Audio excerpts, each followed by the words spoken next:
Greenland is shielded by miles of ice and a handful of Danish patrol ships, yet it stands at the center of Arctic power struggles. With no army of its own, and just 200 Danish troops on watch as of January 2026, could this scant arsenal really repel a United States invasion? When treaties and terrain collide with military reality, the consequences could reshape the North forever. The answer is more surprising than you think. Greenland's defense rests not with the local military, but with the laws and alliances that govern its icy territory. The 1951 defense agreement between Denmark and the United States stands at the center of this arrangement, granting the United States rights to operate Pituffik Space Base while placing the ultimate responsibility for Greenland's security in Danish hands. Under this treaty, Denmark alone holds the authority to deploy armed force in Greenland, and any foreign military presence, American or otherwise, requires explicit Danish approval. The agreement is clear: Danish sovereignty is not up for negotiation, even as the United States maintains a critical foothold on Greenlandic soil. Greenland's own government has no army, no air force, and no navy. Instead, it relies entirely on the Kingdom of Denmark for defense. This legal reality shapes every aspect of Greenland's security posture. Foreign Minister Vivon Motzfeldt said that as part of the NATO alliance, it is a core priority for the government of Greenland that defense and security in and around Greenland are strengthened, and that this is achieved in close cooperation with our NATO allies. Danish Minister of Defense, Troels Lund Poulsen, added that security in the Arctic is of crucial importance to the Kingdom of Denmark and our Arctic allies. January 2026 brought these arrangements into sharp relief, with United States officials voicing renewed interest in Greenland's strategic value. Denmark announced an immediate surge of troops, vessels, and allied exercises on the island. Greenland's leaders stood behind the move, framing it as a demonstration of sovereignty and alliance unity. While the arsenal in question belongs to Denmark and its NATO partners, the legal framework ensures that any deployment, defensive or otherwise, must answer to both Copenhagen and Nuuk. This is the scaffolding upon which Greenland's entire military reality is built. Greenland's defense relies first on naval patrols. The Royal Danish Navy fields Thetis-class offshore patrol ships and Knud Rasmussen-class Arctic patrol vessels. Thetis ships, over 3,500 tons, are built for long-range missions and can stay at sea for weeks, equipped with 76mm guns and modular missile slots. Their main tasks include enforcing sovereignty, search and rescue, and maritime surveillance, rotating between Greenlandic ports and open waters. The Knud Rasmussen class, at 1,720 tons, is designed for Arctic operations. With ice-strengthened hulls, these ships patrol fjords and the ice edge, supporting coastal defense and rapid response. Usually one or two of these vessels are present in Greenlandic waters at any time. While neither class is intended for high-intensity naval combat, their endurance and adaptability allow for effective monitoring of vast maritime approaches. Air assets in Greenland are sparse. There are no permanent fighter jets stationed on the island. The Royal Danish Air Force rotates in transport and search and rescue helicopters, like the Merlin, which handle patrols, medical evacuation, and supply missions to remote outposts. Air defense depends on ground-based radar and early warning systems, especially those at Pituffik Space Base, which link into NATO's surveillance network. Allied fighters, including F-35 aircraft, can deploy quickly from Denmark, Iceland, or Norway, but no standing air wing is based locally. On land, Denmark keeps about 200 troops in key locations, with numbers rising during exercises or emergencies. These soldiers train for Arctic warfare and use NATO-standard weapons. The Sirius Dog Sled Patrol, operating in two-man teams with sled dogs, covers thousands of kilometers in North and East Greenland, providing reconnaissance and early warning in areas vehicles cannot reach. Greenland's skies remain exposed in ways that few realize. Despite the surge of Danish and Allied troops, there are no heavy air defense batteries permanently stationed anywhere on the island. The Royal Danish Air Force relies on early warning radars and Allied fighter rotations, but the absence of dedicated ground-based missile systems leaves a significant gap. Instead, surveillance and detection fall to a web of sensors, ground-based radar installations, maritime patrols, and helicopters equipped with infrared and radar suites.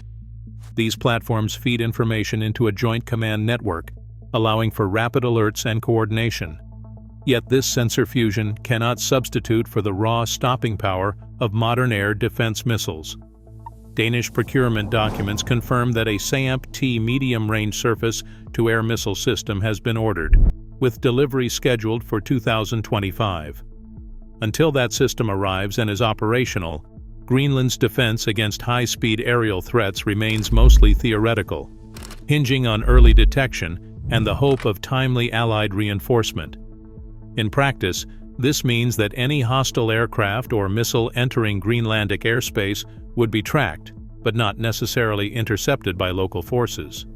The only direct responses would come from Allied jets scrambling from bases in Denmark, Iceland, or Norway, a process that can take hours, especially in harsh Arctic weather. Maritime and helicopter-borne sensors fill some of the gaps, extending the reach of early warning across the fjords and ice fields. But without the backing of heavy air defense systems, these assets serve as eyes and ears rather than shields. The vulnerability is clear. Until the new SAMP-T batteries are delivered and deployed, Greenland's airspace depends on detection and alliance commitments, not on its own missiles. Greenland's landscape is both a shield and a barrier. Over 80% of the island is locked beneath a massive ice sheet, rising thousands of meters and stretching for hundreds of kilometers without a single road or settlement. Only about 56,000 people live here, most in small towns scattered along the narrow coastal rim. Nuuk, the capital, has just 19,000 residents. The next largest towns, Sisimiut and Ilulissat, are separated by a vast, rugged coastline. No roads connect them. Between these isolated pockets, mountains, glaciers, and tundra dominate. Ports are scarce. Nuuk's harbor is the largest, but it is built for fishing boats and supply ships, not military fleets. Ilulissat and Qaqortoq offer even less. Thule's port at Pituffik Space Base sits farther north than any other, but ice and strict controls limit its use. With so few entry points, any attempt to bring in troops or heavy equipment would be forced through obvious choke points, easy to watch and, if needed, closed off. Winter brings its own set of rules. Darkness can last for months in the far north. Temperatures drop below -30 degrees Celsius. Winds howl across the ice. Sea ice locks most of the coast from late autumn to late spring, trapping ships and grounding aircraft. Permafrost just below the surface turns construction and heavy vehicles into a slow-motion struggle. Even the best technology falters. Engines freeze, electronics fail. Storms halt, resupply flights. Here, small patrols who know the land, like the Sirius Dog Sled Patrol, have the advantage. For an invader, every kilometer is a battle against the elements. In Greenland, geography and weather are the first and most stubborn defenders. Detection is the first barrier any hostile force would face in Greenland. The Sirius Dog Sled Patrol, moving across remote ice fields, can spot unauthorized landings long before they reach settled areas. At sea, Danish patrol vessels use radar and infrared sensors to monitor choke points, narrow fjords, and the few deepwater ports that could handle military landings.